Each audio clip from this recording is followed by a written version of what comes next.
then you'll get a good job, you'll be empowered. But in most of our countries, the people who are living the best lives have no education. The people who are driving the best cars, no education. We've built a culture where we are telling everybody else to comply with governance processes and the instrumental and intrinsic value of governance institutions. And yet those who break the law, either because they are so high up in government, they're untouchable. So high up in the military, they're untouchable. So high up in the police, they're untouchable. They, their children, their cronies, their girlfriends, and their cats seem to live with impunity. And the only people who live subjected to the reformed governance systems and laws are poor people who will never break through the glass ceiling of deified, sanctified, and elevated fiefdom.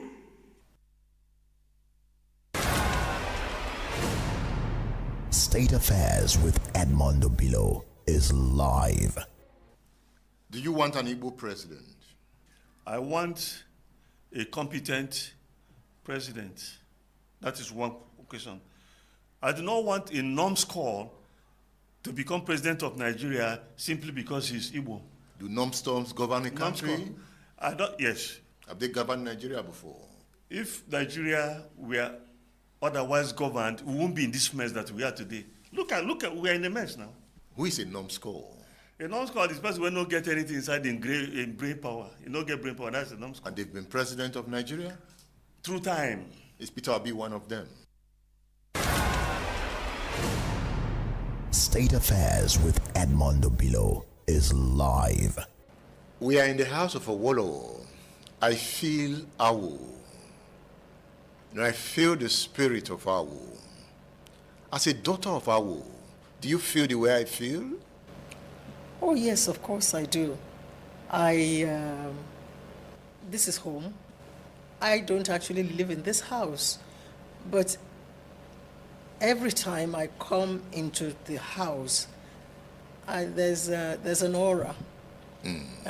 Yes, because this is where Papa lived to the end of his life, and this is where Mama lived to the end of her life. So this is where they both passed on. So there's a spirit here that is special. Yes. State Affairs with Edmondo Bilo is live. Why do you write books? The only thing I enjoy more than writing is reading. I enjoy reading more than writing. I love to read. But you write. Yes, I like to write too, but I love reading more. Do we read enough in this climb?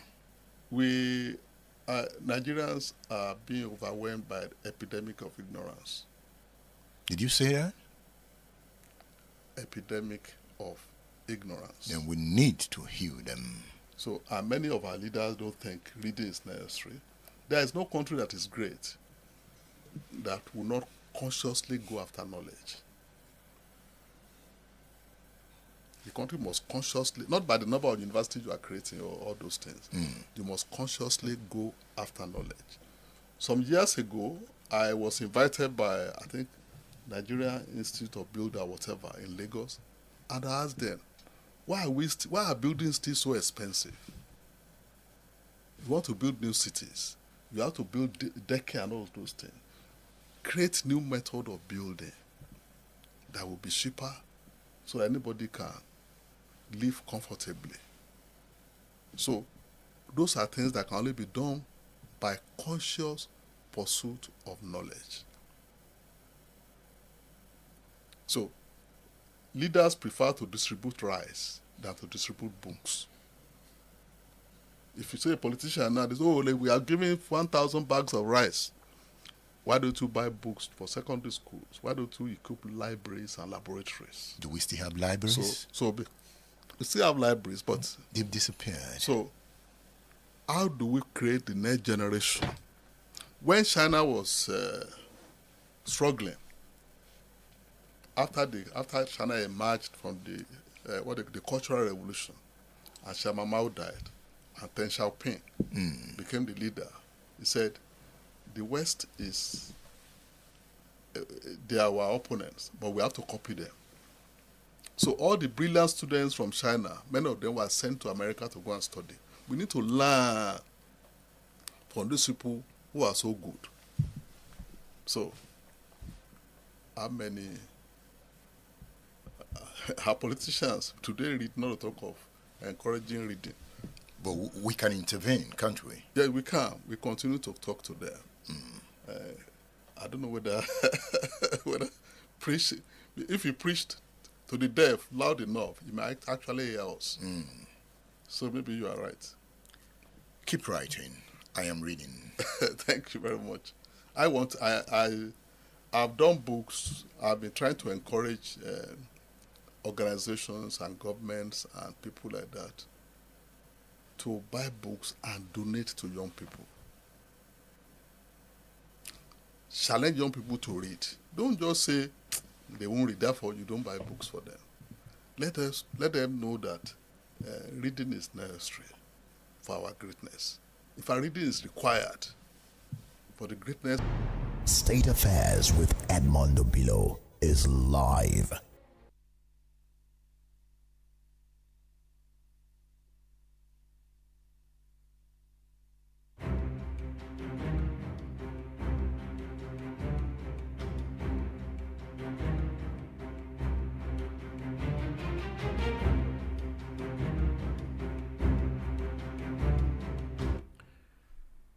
The program is State Affairs from Splash 105.5 FM, the Integrity Station. That last voice you heard is Dari Babarinsa. You also heard the voice of Chuk Silwebunam and the voice of Dr. Tukumbo Awolowo Dosumu. Brian Kagaro, the Ugandan, started the journey. The program is State Affairs. Let me see what you were saying on social media. Let me read you. And what do you think about the nationwide protest that everyone is talking about? The Tinubu government seems to be very uncomfortable with the national protest set to start on the 1st of August.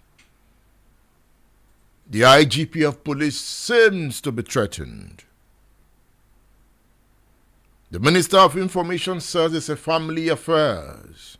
What is it about this nationwide protest? Where is it coming from? You want to talk to me about it? How do you feel? Do you think there should be nationwide protest? Do you think there should be nationwide protest? Do you want to participate in a nationwide protest? Call the radio station on 080915 51055. That is 080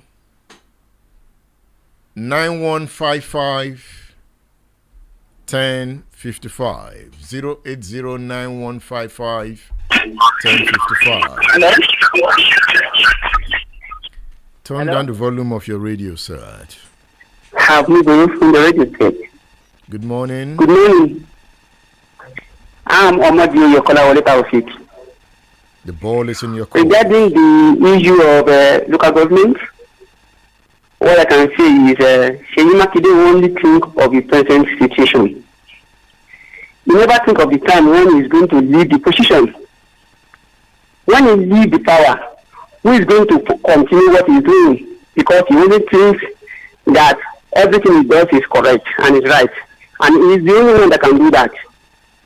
So when he leaves the power, who is going to do the same thing? Even if they don't have the same ideas. You have to think like that too. And another angle I'm looking at this situation is the issue of our president having being a powerful president now. I can say that it's not good for our country, but nevertheless, if everybody is doing the right thing, like our House of Assembly are doing the right thing, we will have the chances to do that. So on the issue of protest, what I can say is that everybody has the right to go for protest, but we will do it peacefully, and it is even good for us because shown our visions to our president, it will show him that things have to be changed. We have to move forward. We have to implement all those policies, all those good policies that have been created years back, being in their shape and redundant situations. Thank you. Thank you for calling the radio station. Do you support the nationwide protest? Are you going for the protest? Should there be protest? The lines are open. Good morning. You can also leave your comments. We are streaming on our social media platforms. Just search for Edmondo Bilo. Go on Splash FM page on Facebook. Hello, good morning. Good morning, boss. Good morning, sir. I greet you. Yeah, I'm about to Omitope by name. Good. I listened to that voice. Sorry, I just want to cut it short. I listened to that voice, that audio you play. Not just buy book and distribute for people. There are many brilliant students in secondary school, in technical school, in university, like that. That even they don't have hope after what they are doing to further more, or to just think about this is the right thing to do in future. They know what to do, but there is no hope for them. Those are those people that need a book. If you see a man or a young boy outside flexing, if you give them that book, they can't use it. They can't read it. Not that they can't read, but they will not read it. Aside. The second point is that I did my own research, go around and why people want to protest. What did you see? Everybody are saying same thing, that they will protest. That no option. That see what is happening in the country. Everybody have points. You understand? So there is reason to protest. See Bangladesh, they are protesting. See Kenya. See just Africa and Europe, they also have something important protesting about. So see what is happening in Nigeria. You can't even afford to buy your bread to eat. Buckets of rice and beans. You understand? So there is point and there is purpose. This protest is about to happen. Good morning, sir. All right. Thank you for calling the radio station. Will you protest? Are you in support of the nationwide protest? Why do you want to protest? The lines are open. Hello, Edmond. Good morning. Yeah, good morning. Good morning. I would like us to... my name is Eniola. I will first go back to days of Lamadeshino, during the local government era where they have freedom. In Ibadan, that I know then, the only local government chairman that worked is this Ibadan Northeast local government. He made sure that all the roads in the what do we call it, in the streets are made. Every other local government chairman was just busy embezzling the money. The man that you brought to the radio station this morning said his principal. What does his principal did? His principal did not do anything now. His principal was busy planting flowers. Where are the flowers today? He just make all the money and they are shouting his name. He did not, let us see, everything that he did that time, where are they today? So the problem that I have, I'm not really happy with Sheyi, with the way he handled the local government. But the problem that I have is that even if you give the local government the autonomy and the financial power today, they will embezzle the money. And that's why I will come to where the man said that we are the problem of ourselves. Agreed. Because anybody that gets there now will pocket his money and enrich his own family. He's not thinking about his neighbors. He's not thinking about his environment. He's not thinking about People that he doesn't know that they will come tomorrow and appreciate his works. He's thinking about his pocket. That's where we have our own problem. About the national protest, why shouldn't it happen? What are we proud of? We have nothing. Nothing. Basically nothing. You can't buy bread. You can't. Titus is killing. You can't even afford beans, rice. What do we talk about pepper? Okay, it's just coming down. So why shouldn't we protest? And they are there. They are not even thinking about us. They are thinking about themselves. So please, if I don't just know, this country is just a sham. Thank you. Yes. But why do we allow them to embezzle the money? Because it seems we have accepted it, that they will embezzle it. Why we didn't embezzle it and nothing will happen? Because I've been thinking about it. Say they will why would they embezzle it and nothing will happen? That as citizens, you know those embezzling your money and nothing is happening. Is it not a failure on your part? That you have become also irresponsible. You know those embezzling your money and you allow it to continue to happen. And they live around you.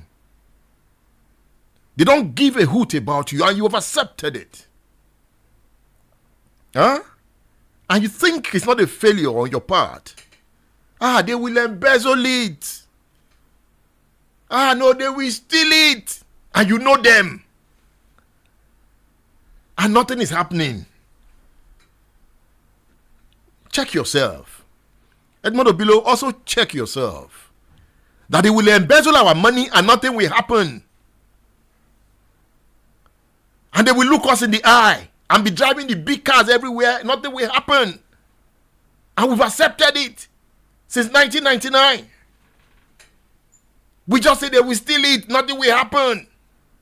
And we'll come on radio, yes, they will steal it. You know they will steal it. And they will come and steal it really. And nothing will happen. And you think there's nothing wrong with you. Check yourself.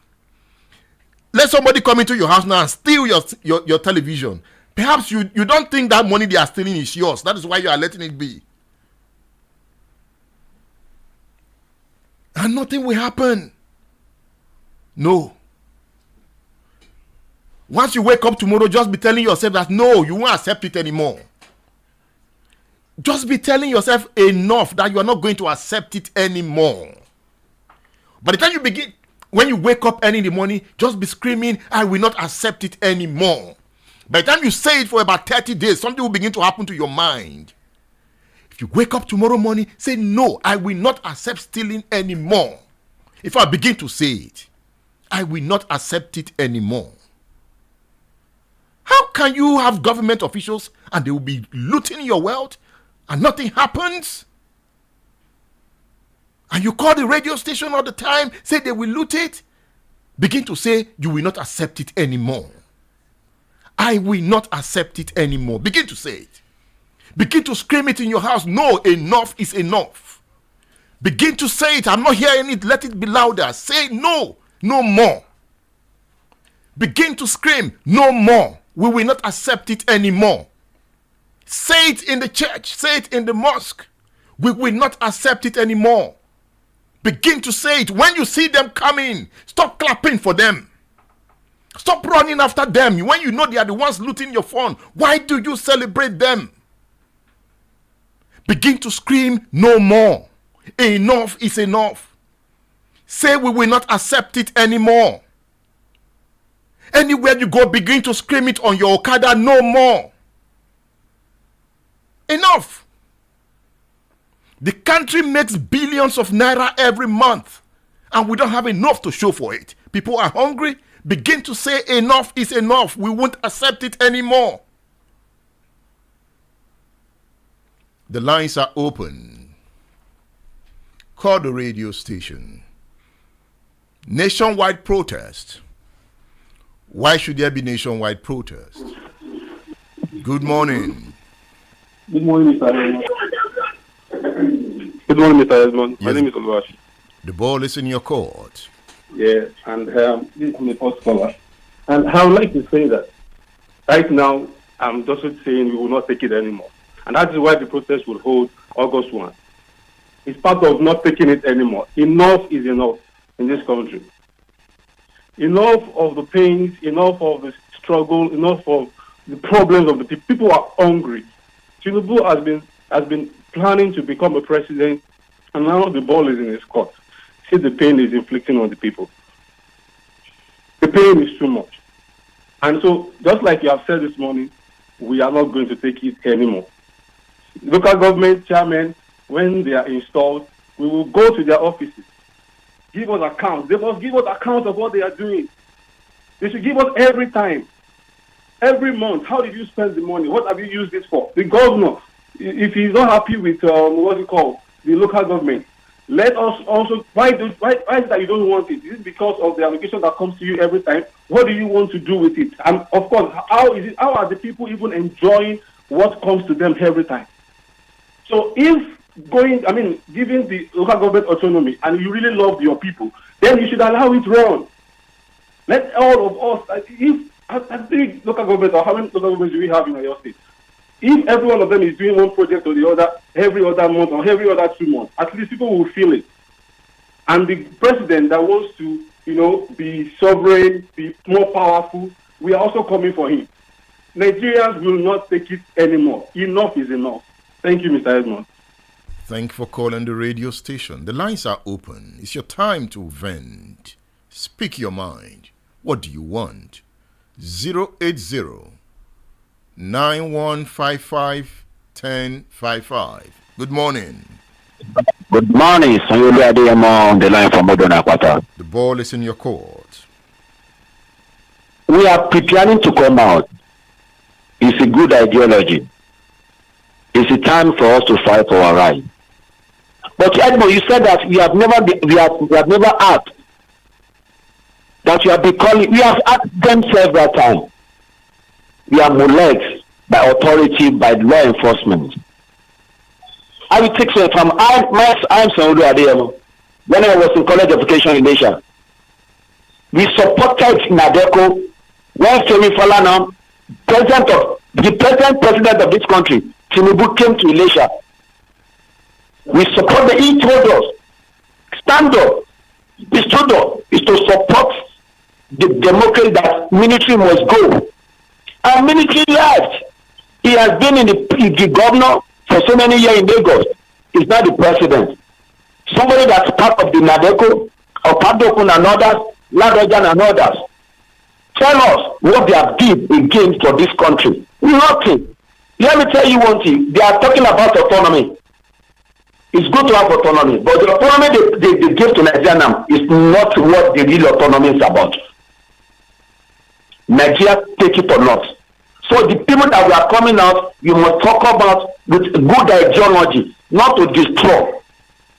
A good ideology. The president of this country has to sit the youth down. There must be a youth summit, not to the people that represent us and be collecting our money. There are some youth that we go there, and I remember Tony Fash of Ife there when Babangida arrested him. After that, all these people came and nothing has been done. But this time around, let the pastors, let the imam, let the babalawo, everybody come out and seek for the right thing, not the money they will collect, because the people will come and will collect the money. Thank you. God bless you this man. The lines are open. Nationwide protest, yes or no? Why yes? 070-144 Hello, good morning. 770. Good morning. Hello, good morning, Mr. Edmond. I am Uche Ejike. I'm calling you from Ologbo area. Kick the ball. Now, the protest is not my problem. I think the protest, the planned process is good. But are we asking the right questions? Are we demanding for bigger things? Because I don't think coming out to protest because food is because everything is so expensive in the market and all that, it doesn't make any sense to us at all. I think we should ask for something bigger, which is give us a new constitution and even restructure Nigeria. That's what I think we should be asking for now. We have to structure Nigeria so that this country will work. It's not working at all. It's not working. we need to restructure this country. And that's the question we should be asking. That's your fight. It should be our protest now. Let's restructure. Give us a new constitution. Let Nigeria work. This country is not working. Thank you. Thank you. Osawege Edosoma says he will protest because he is hungry. Joseph Igbodo says 100% support this protest against bad governance. Enough of suffering and smiling. Engineer Abia Felix Kelechi says he is in support. It is better to die while protesting than die starving. Olaiton Johnson Oluwasegun says the protest is long overdue. There is hunger in the land. Ayodele says, what has protest gotten us in this country? We are not people that know what we want and fight for it. We prefer crumbs from the table than the meat itself. Ayodele says protest is long overdue in this country. Tokpe Omotunde says enough is enough. We will not accept it anymore. Deacon Williams says we don't need national protest. We should all go to our local government and protest against the local government. Bemiga Adenik Bekun says yes to nationwide protest. Sam Jacob says Naija no go better. Take a look at what they are doing to Dangote. This is coming from, okay, I've read that before. Keep your messages coming. Let's look at more messages here. Hanat Lawal Akintola says our state governor has been the loudest governor on this local government issue. That means there's a lot the state governors are sitting on. Protest or no protest? Adetumbi Saidige, how are you this morning? He says, inasmuch as the Constitution supersedes court judgment, it is safe to say that the senior advocate isn't absolutely correct about the limitations to the engagement of the Houses of Assembly with the local government chairman. Abeza Chaso Binna says, I love the theme of this class. There is an intrinsic connection between food insecurity and the planned protest. When food and other basic necessities are lacking, agitation against those who are meant to provide them is inevitable. It is a natural law of self-preservation. Oladele Ido Joseph, how are you this morning? Good to see you here. Joseph says, in the world over, nowhere where true federalism is run that has independent county or local government authority, as the case may be. That is Shea Makinde's argument.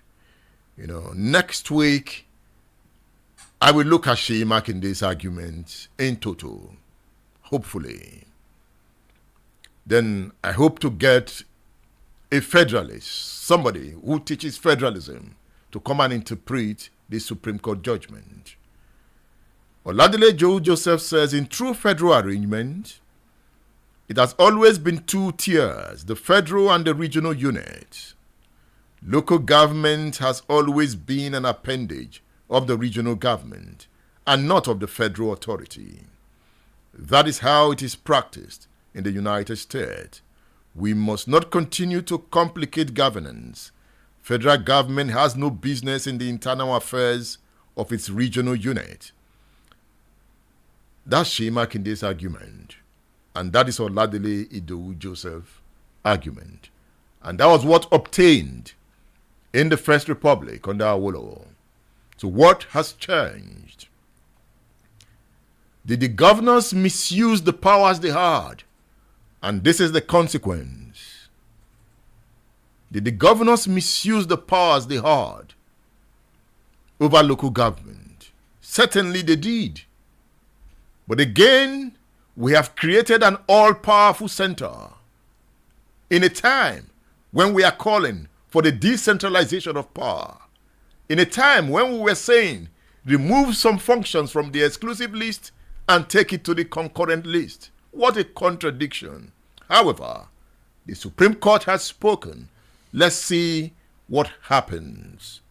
We've not heard the last on this subject.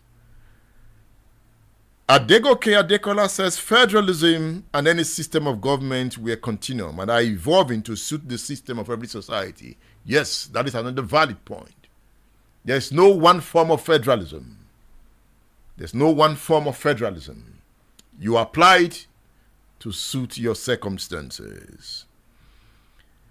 Hey. All right. You want to protest? What about you? Why are you protesting? All right. Hello, good morning. Yeah, good morning, Edmund. Good morning.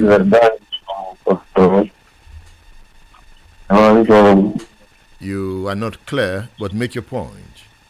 All right. What I have to say is that it's high time we protested in this country. The government has been suppressed by the government, and they use the instrumentality available to them to suppress the secretive way. But I want to sound a note of warning to the government. If you are doing everything you can to suppress an unrest or to quell an unrest, you are shooting yourself in the foot, because it will blow up your face today. When you keep surprising the people, the time will come, okay, when they will resist. That is what happened in the Middle East. Okay, the crisis that happened in the early 2000s. Okay, we call it the Arab Spring. People have been suppressed for a long time. If you look at the political terrain of the Middle East, most of the government there are governed by monarchy or Islamic rule. Okay, not actually constitutional democracy. So the people were trained not to resist. So the Arab Spring, showed us otherwise, showed us that when you suppress the people for too long, a time will come when they will fight back. And that was what happened. Nobody will ever, think that the government of Mubarak will come to an abrupt end in Egypt. Okay, the same thing in Tunisia, and the same thing in other Middle East countries, when it happened. And Syria is also still battling with the crisis that emanated from the Arab Spring. So the government should be wary of trying to suppress protests by all means. Because if you do that, you are only piling up the prayer. Okay, and one day it will explode. What the government should have done, is to come out in the open, even encourage them, to hear their voice and then promise to address the issue. But when you are trying to use the instrumentality of the law or every force available to you to quell, an impending unrest, you are piling up the prayer. Even if you succeed this time, okay, the prayer is still there. So one day it will blow over in your face and it will be more deadly, okay, than it like allowed it in the first instance. All right. That is Thank you. Then, please, before I go, I want to also say, last week, I said something about, he was trying to play politics, actually. He was trying to throw back the questions at me. I think he was trying to support, this government resource to continue to utilize, the government, the local government fund as it moves fit. I support the Supreme Court judgment, and I support in totality what Bayo just said this morning about the independence of. We have not had the last of it. I will wait until the event unfolds and see what we do or how we go from here. Thank you so much, Mr. Edmund. Thank you. Thank you for calling the radio station. Nationwide protest, yes or no? Remember the theme of this class: the path to true power. embracing love, purity, and compassion. I've talked about love. Let's talk about purity. Purity is not just about physical cleanliness. It's also about maintaining pure mind and heart. It involves being honest with ourselves and others. It involves having integrity and upholding moral values. A pure heart is free from deceit, malice, and selfishness. A pure heart is transparent and sincere, fostering trust and respect in our interactions. To attain purity, we must engage in self-reflection and self-improvement. You must continuously reflect on your actions. Be your greatest critique. When you do something, reflect on it. Look at it from all angles. And then make the right judgment. That is self-reflection. Self-reflection is key for development. And as you self-reflect, the next thing that comes is self-improvement. You must continually lift the state of your mind to higher consciousness by the day. You must involve yourselves in things that beautifies, and you elevate your thinking. Don't be bogged down by primordial sentiment. That is not self-improvement. Our society remains poor and backward because the leadership and followers are not engaged in deep self-reflection and self-improvement. In fact, since 1999, it seems governance is getting worse by the day. It is not improvement. So there's no national improvement. People just get to politics now just to steal. That is the main agenda. So politics has become the most lucrative business, thus destroying every other sector. It has penetrated the church. It has penetrated the mosque. Everyone wants to be rich suddenly. So most of the riches in the land are not earned riches. So when you have riches that are not earned, they are not strategically deployed for societal improvement.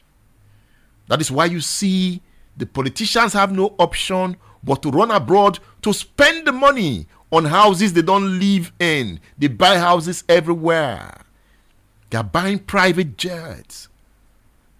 They are flying around the world. And their people are poor.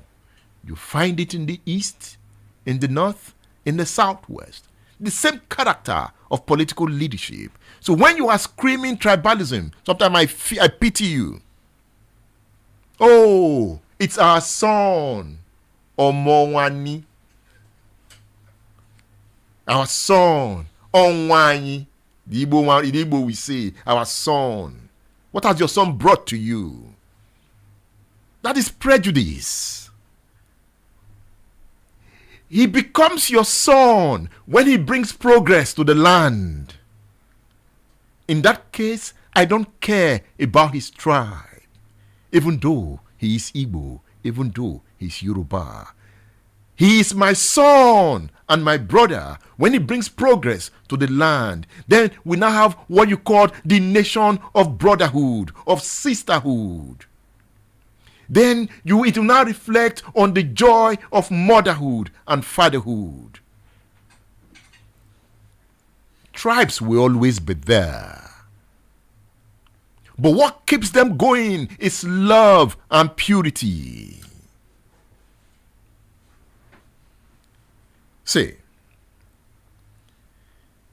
purity involves acknowledging our flaws and making a conscious effort to overcome them. We have flaws. That is why statesmanship is not really about perfection. It's about self-improvement. You identify your flaws and you continue to improve them. That is why I always recommend you read the works of Mahatma Gandhi, deep philosopher. Read Obafemi Awolowo. Read Lee Kuan Yew. Read about the great men who wrote the Constitution of the United States of America. Study the leadership in Dubai. Study the Quran keenly and use it for self-reflection. Study the Bible and use it for self-improvement. Meditation and mindfulness and some spiritual practices can help us cleanse our minds of negative thoughts and cultivate a pure positive outlook on life. Those who want to change the future must always have positive outlook, even when they identified some negative trends in society. It is through that positive outlook that they can think outside the box to correct the negative. Those who are bogged down with negative thoughts are always angry, aggressive. They are not always peaceful. And when they get into leadership, that character reflects on the land. When our minds and hearts are pure, we achieve inward harmony. I know what inward harmony does is that it allows you to lead a life of authenticity and purpose. In that case, if you were a journalist, you will use your journalism to live a life of purpose and influence to build society. If you were a farmer, you will now deploy your farming skills for national development. I was reading about Warren Buffett. I was reading his biography. I was more interested on how he lives his daily life. I wanted to know the kind of house where he lived. I then saw the power of his mind. As I speak, Bill Gates donates a lot of billions to developmental issues around the world, especially in Africa. In fact, he should be one of the biggest donors. But the criminally minded leadership class in Nigeria cannot put a dime on research. Oh, they say let's go into farming. But they cannot put a dime into research on farming. They just talk. They would rather buy Bentleys. Yet, the manufacturing plants in Nigeria are dead. The big warehouses built by Obafemi Awolowo in Lagos for industrialization are now being occupied by churches. While the rest of the world are building industries, science and technology, we are building more churches, yet the land becomes more ungodly. Purity and love is lacking in the land. A land where people pray instead of working. Hey. We need to lead a life of authenticity and purpose. This is also what being compassionate does to the mind. I will round off with compassion. Are you in this class of politics and power? Look at this. Look at this. Because I have Pelumi Aribisala in the studio. Food insecurity in Nigeria has reached alarming levels. And if you saw the latest consumer price index, an inflation report from the National Bureau of Statistics, you would understand the point.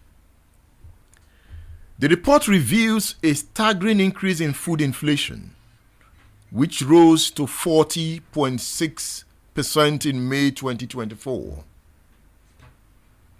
This marks a significant rise from 25% in June 2023, highlighting the steady and concerning escalation in the cost of living in Nigeria. Everyone knows there is escalating hike in the prices of food. So the Consumer Price Index measures the average change over time in the prices of goods and services consumed by people for day-to-day living. The sharp rise in food prices, 61% over the past year, paints a grim picture of the current economic landscape. This unprecedented surge in food inflation is not just a statistical figure. It has real, severe consequences for millions of Nigerians who struggle daily to afford basic necessities. Where do we go from here? Belumi Aribisala is a farmer. Belumi, it's good to have you on State Affairs. Good morning, Edmond. Good morning, Edmond. It's good to be here again. Food inflation. What are farmers like you thinking about? Well, Edmond, let me say that what is happening right now is not surprising to a lot of us. And why do I say that? It boils down to how we have been allocating our resources over the years, especially since the return to democracy. How have we been allocating our resources? How have we been intentional? What has been the intentionality towards food production or making the country self-sufficient in food production? So ultimately, if we allocate resources to fund the elites, the fine lifestyle of the elites, at the expense of the pepper industries, we buy Land Cruisers at the expense of developing industries, then we should not shout, we should not cry when at this point we are cruising in our Jeeps and Land Cruisers and begging our neighbors for pepper. But those cruising in the Jeeps and Land Cruiser, they are not crying. They are. The rich also cry. They cry too? Yes. But the people crying very well are those at the bottom of the ladder. Yeah, that still boils down to the fact that there's always been a problem with intentionality. I've followed democracy since the return to democracy, and I've also tried to look at how our forefathers, the founding fathers of Nigeria, the Awolowos and the likes, how they were very intentional about food production, about agriculture, about making Nigeria a world power. But then, at some point, there was a disconnect. And because of that disconnect, even the people at the base of the pyramid that ought to have shouted, raised their voices to say, oh, you are representing us, they also kept quiet and are complicit in how the elites or the people that hold the power have been running the affairs of the nation. So today, it's like you being fed or being given a dose of your own medicine. It's not easy at the base of the pyramid, very much, but then the people at the base of the pyramid are not the ones that will make the policies or implement the policies. The people who drive the $200,000 SUVs are the ones that will make these policies, and it is very difficult to feel the pain of the masses when you are driving in $200,000 SUV. Belumi Aribisola is an agribusiness entrepreneur, a nutritious food advocate, and ambassador and development specialist. Belumi Aribisola is the executive chairman of Cattle Foods Limited, a company he co-founded in 2014. He's also the executive director of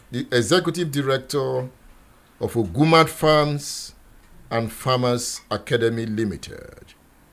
And there, he's instrumental to the development of the agribusiness curriculum on maize and catfish. You are into farming. Is it that there is no food? Or there is food, but the food is not affordable? Well, I think it's a two-edged sword. To a very good extent, there is no food. Not that we are not producing. Statistics have shown, which you are all aware of, that Nigeria has about 45 million hectares of arable land. But that is the way we deceive ourselves. Yes, the land is there. Is the land cultivable? The answer is no. So to that direction, we will say we are not producing enough for 200 million people. Out of the little we are producing, we still suffer post-harvest losses of more than 50%. Of more than 50%? Of more than 50% of all our staple crops. And the vegetables and fruits are worse, where we record up to 60% post-harvest losses. So that means even what we have produced, now we have lost some. So the little that is now available becomes expensive, becomes unaffordable, and there are a lot of factors responsible for the prices of food. We'll talk more after this break. The program is State Affairs on Splash 105.5 FM, the Integrity Station. Belumi Aribisola, a farmer, is our guest. Stay tuned.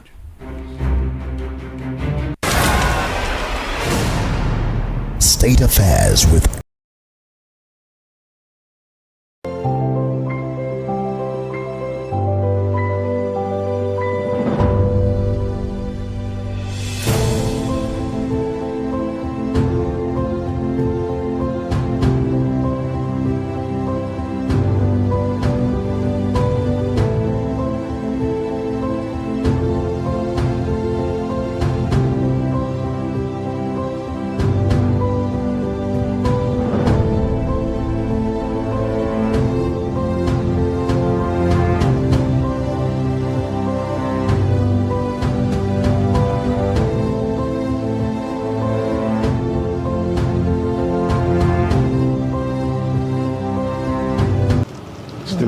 I was coming back from the ceremony with the Queen.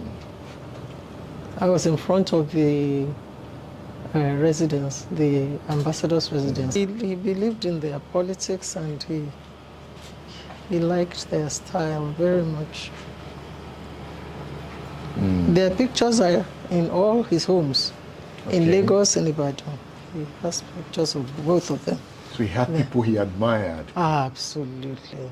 And Gandhi was one of them. Yes, and Pandit Nehru. Pandit Nehru. That's his mom. That's Papa's mom. Oh. He looks like her, doesn't he?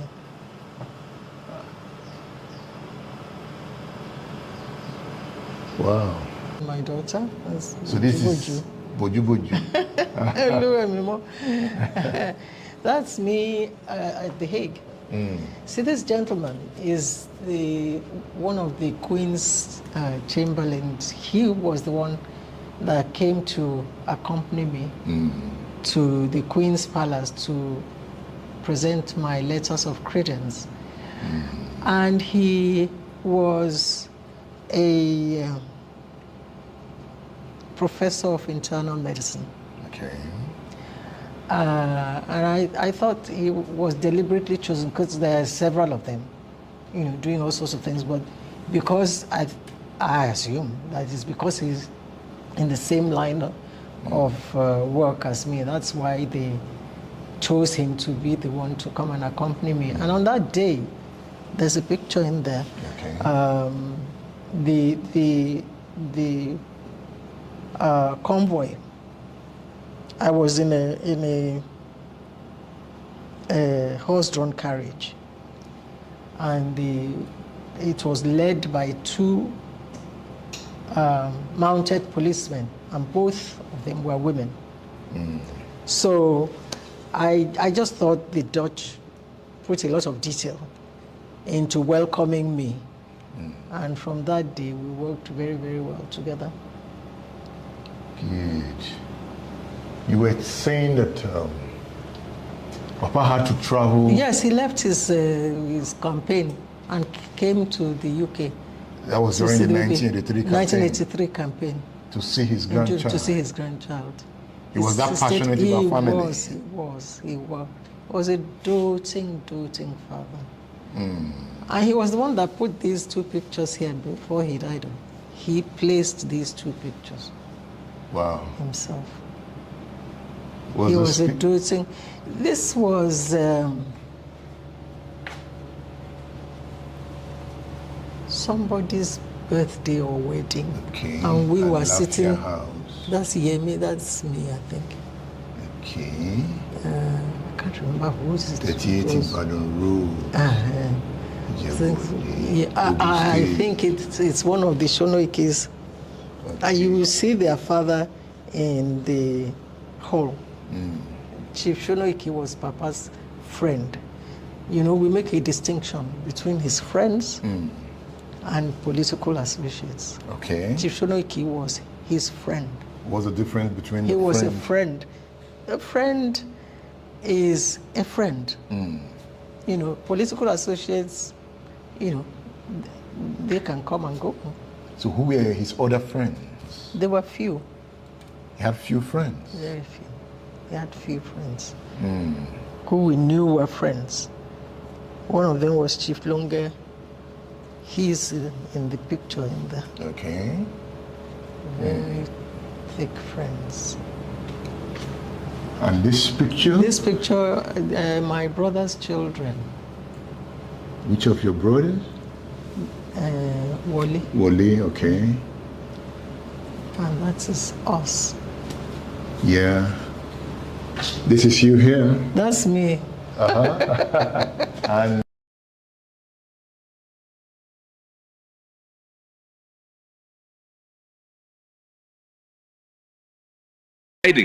there will not be peace and security based on this lie that others have a right to eat and the rest have a right to silence. Right? Silence. Eating is in progress. State Affairs with Edmondo Bilo is live.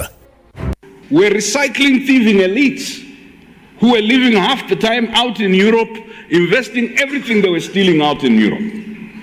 Now the problem we had was, we tell these young people, you have to be law-abiding. There will not be peace and security based on this lie that others have a right to eat and the rest have a right to silence. Right? Silence. Eating is in progress. State Affairs with Edmondo Bilo is live. We're recycling thieving elites who are living half the time out in Europe, investing everything they were stealing out in Europe. Now the problem we had was, we tell these young people, you have to be law-abiding. There will not be peace and security based on this lie that others have a right to eat and the rest have a right to silence. Right? Silence. Eating is in progress. State Affairs with Edmondo Bilo is live. Pelumi Aribisala is on State Affairs. You were talking about 50% post-harvest losses. How? Okay, so let's first look at it that the centers of primary production, where the farmers are located, are not close to the markets, where they get premium prices for their farm produce. So we now then look at what is the infrastructure that has been put in place around these production centers. So because of the dearth of infrastructural facilities that are not available either in our farms or from the farms to the markets, and the very poor logistics, so the time to get the farm produce from the center of production to the market becomes longer. And then as a result of that, you find out that by the time the farmer gets to the market, some of these farm produce have been wasted. They are already bad. Now, on the farm during harvest, farmers also suffer post-harvest damage because of the techniques of harvesting, because largely our agricultural system, our agricultural practice have been subsistence, so to say, and subsistence now not by size, but even by access to technology.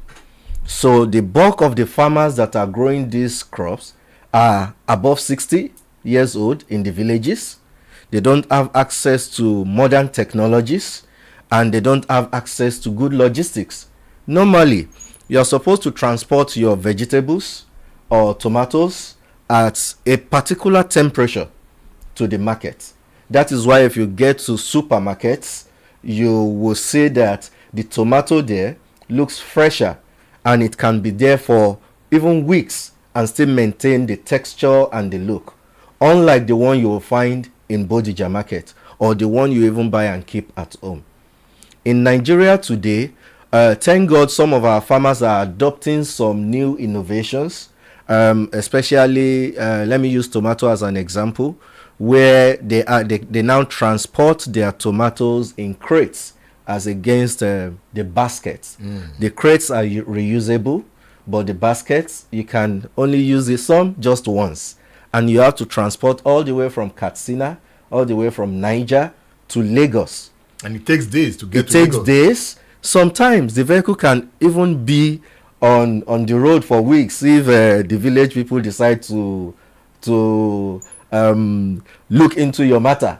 When the vehicle breaks down on the road, and then you cannot transload to another vehicle, because we are talking of 30-ton truck. And then looking at all of that, all this contribute to post-harvest losses. Very few individuals in Nigeria today run cold chain logistics, where you can take the truck to the farm, put it in the van, regulate the temperature, and then get it to Lagos or get it to Abuja, or wherever the market is. We are still backward. We are still very, very backward. Compared to the rest of the world. Very, very backward, especially in agro-logistics, especially in harvesting technologies. But government talks of supporting farmers. Yes, government talks of supporting farmers. The question is, which farmers? This year is going to be my 15th year in this sector, full-time. You know, Edmond, you know when we started. Yes. You were one of the first persons that called me corporate farmer in this on your program in this station. That should be around 2012, thereabouts, that we're here. And the question is, how much support of this government support have I received? If I, as an elite youth farmer, have not received that kind of support, then how much support has the smallholder farmer received? The smallholder farmers form more than 75% of the farming population in Nigeria and in Africa. How much support?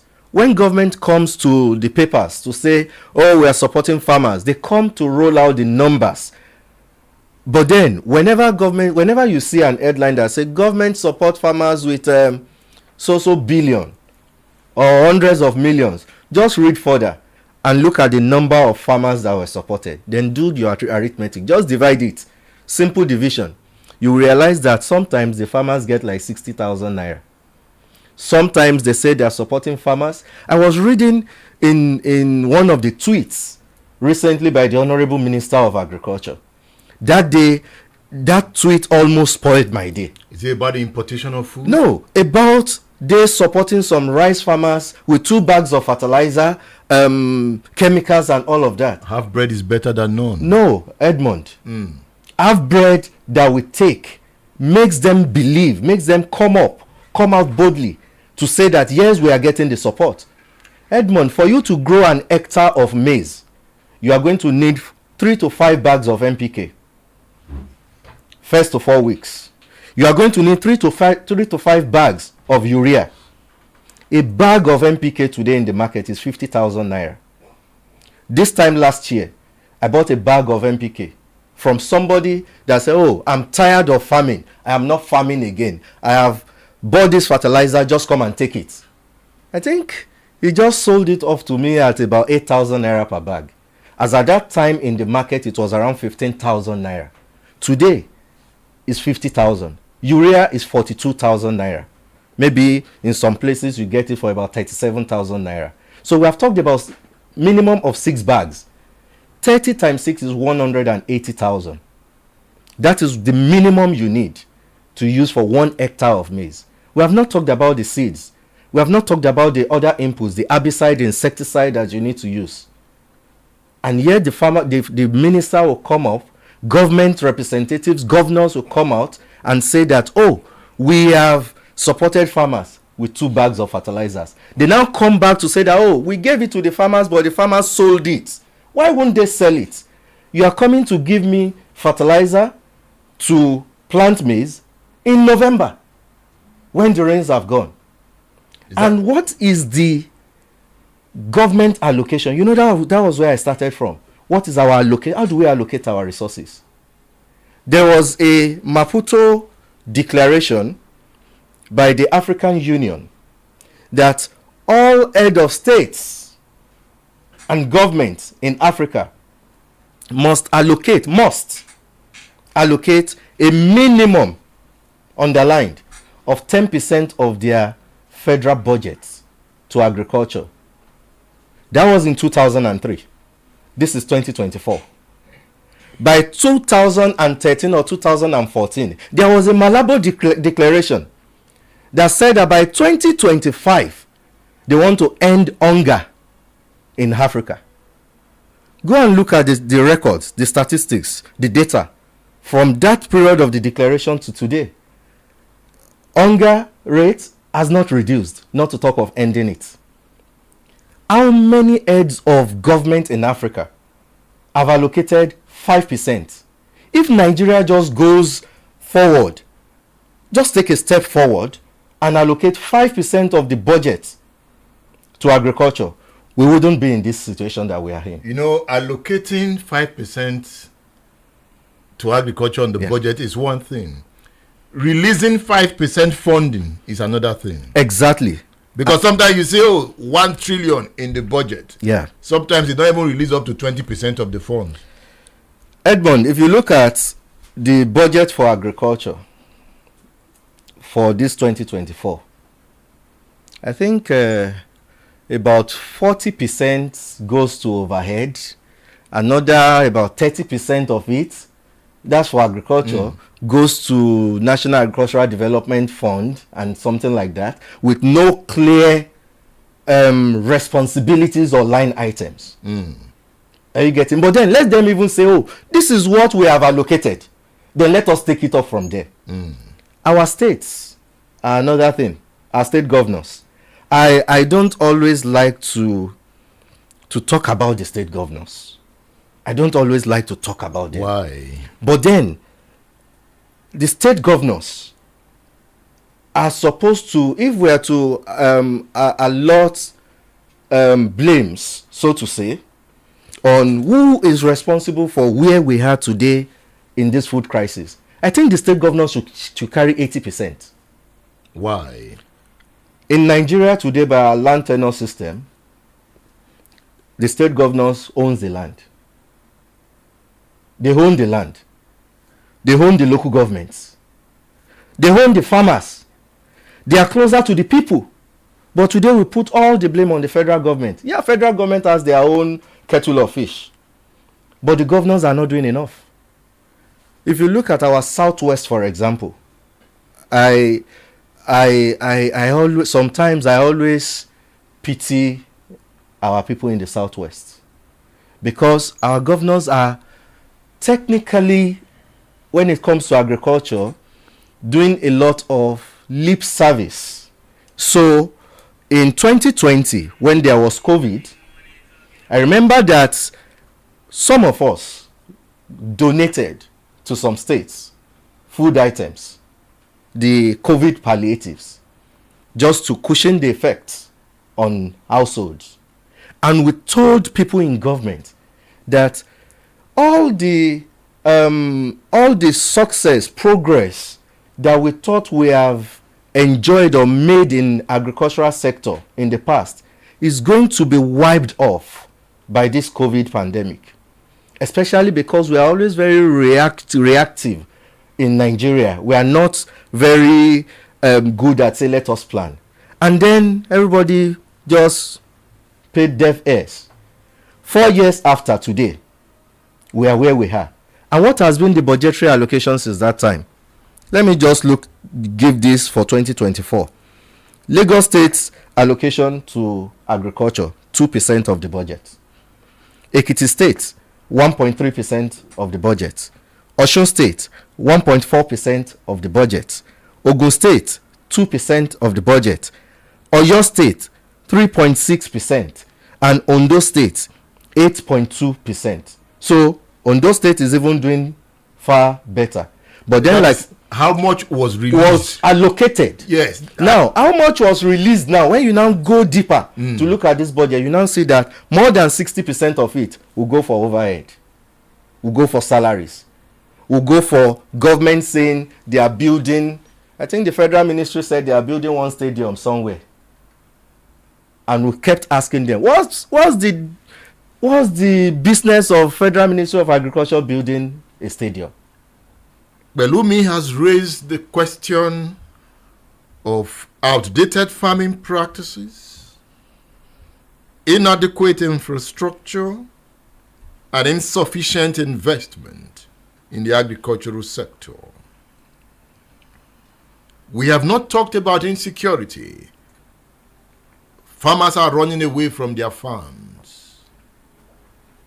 Somebody has abandoned his farm and sold his fertilizers to you. Yeah. Why did he abandon his farm? Okay. For her, it was just... It's a she. Yeah. For her, it was a matter of logistics. She was living in Lagos, but had keen interest in agriculture, and then came to Osun State to farm. But then the logistics of having to come from Lagos was too much, so she was no longer So everything interested. wasn't making sense. Everything wasn't making sense. But then to the security that you talked about, I've had some of my mentees ran away from the farm because of insecurity. I have had my own fair share of insecurity challenges. A few years ago, I'm sure if you still go through my timeline on my Facebook, perhaps the video will still be there of where I was chasing herdsmen on the farm. You were chasing them? Chasing them. They were not chasing you. You are lucky. Yeah, so maybe that luck ran out a few weeks ago or a few months ago, maybe less than 2 months, when on a new farm that we just acquired, and then we had farm workers living on the farm, and we started land preparation, and I was on the farm. telling them that, hey, don't come to this place again. No, we have started work here and all of that. And then I wanted to travel and just decided, oh, let me pay a courtesy visit to the police station nearby just to intimate them that, oh, we are the ones here now and all of that, which I did. Just 2 days into my trip, I got a call from the farm and said one of the farm workers is in the hospital. The herdsmen came to the farm and then macheted him on the head. It's still happening? It's still happening. In this Oyo state, one of our young agric ladies, the husband was killed along Iseyin a few years ago. So there is insecurity. But I think I'll still say that our government is using or hiding behind the insecurity as a small screen when it comes to agriculture and food security. Insecurity is there. People have abandoned. What about the farms that have not been abandoned?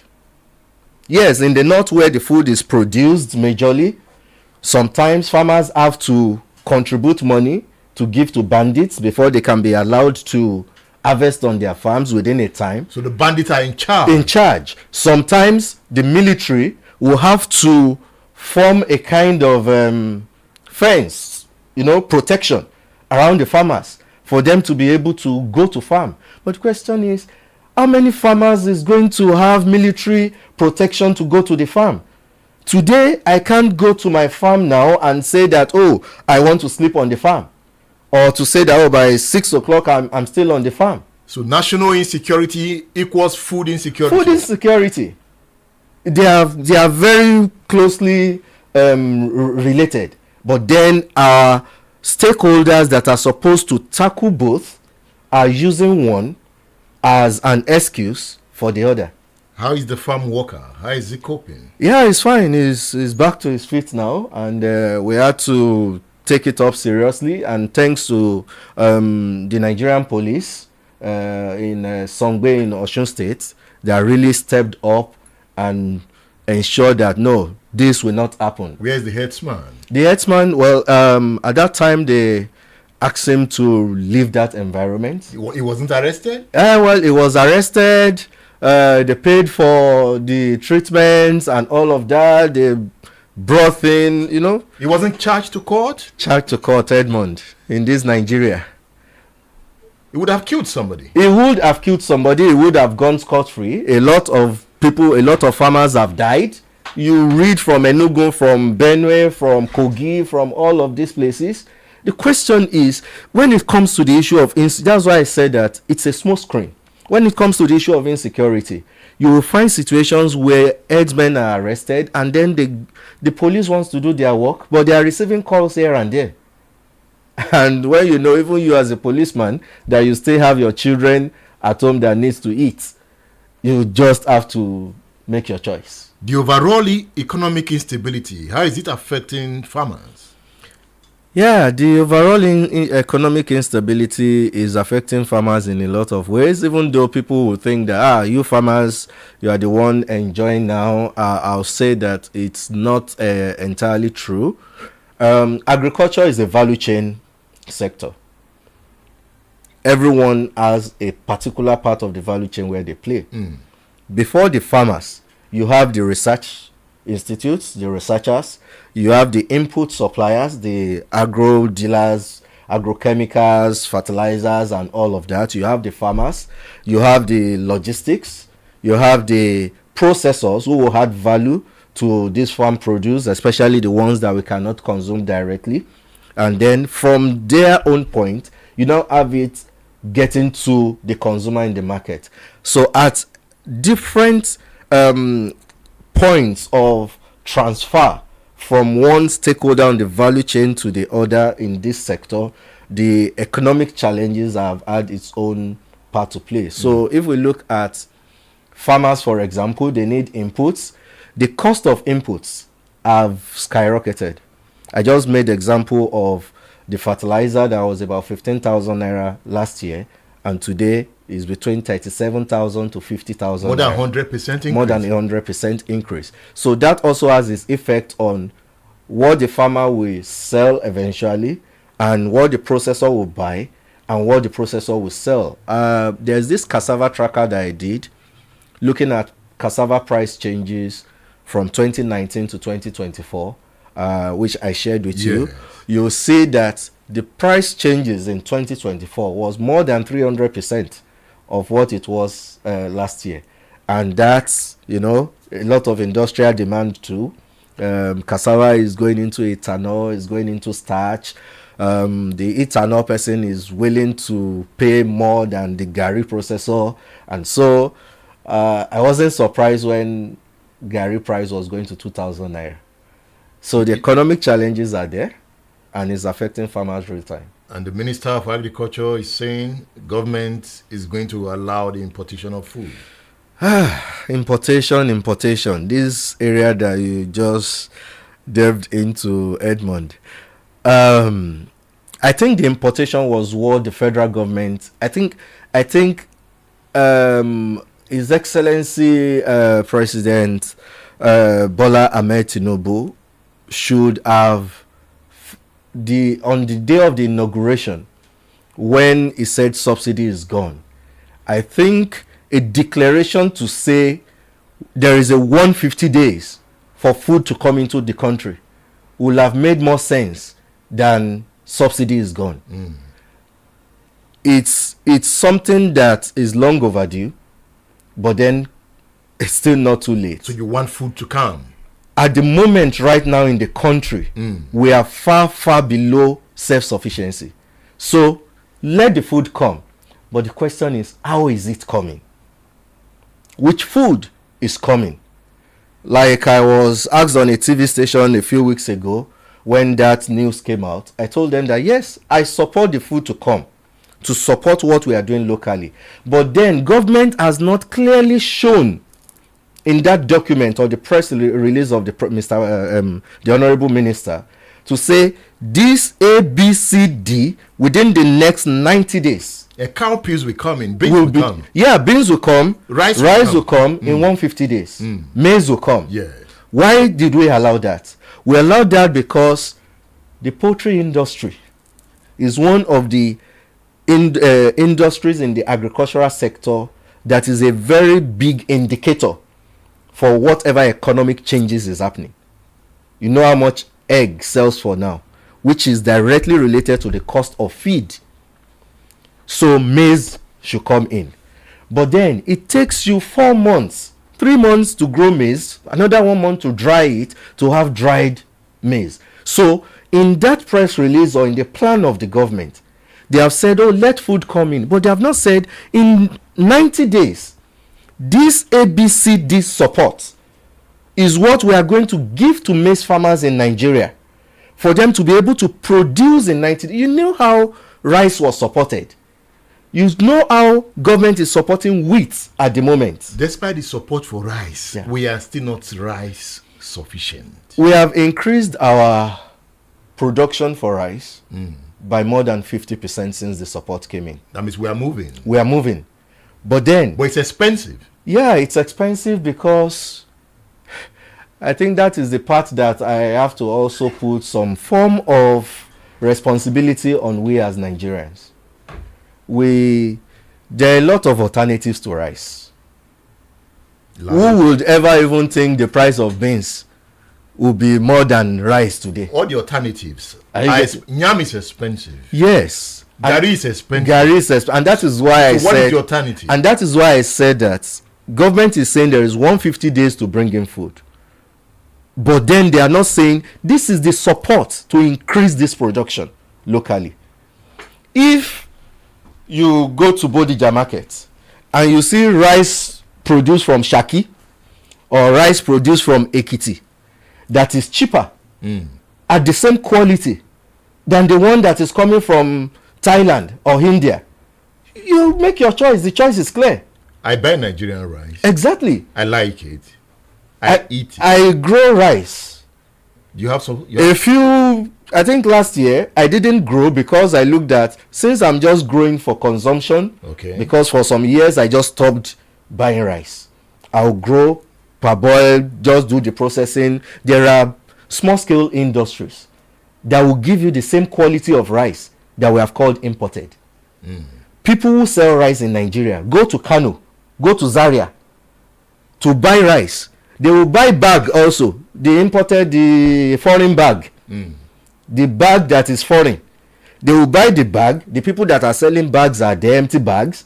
The rice mill is there. And then they take the bags to the mills, put the locally processed rice in the foreign bags and bring to the market and sell as foreign rice. Let's leave it at that. Belumi Aribisala, thank you for featuring on State Affairs. Thank you very much. Belumi Aribisala is the executive director of Ogumad Farms and Farmers Academy Limited. Next week is another time on State Affairs. Then I will talk about compassion, the ability to feel and respond to the suffering of others with kindness and a desire to help as a means to true power. I am Edmondo Bilo. The next program is Ijoba Ibile with Abiodun Adewale. Thank you for being there.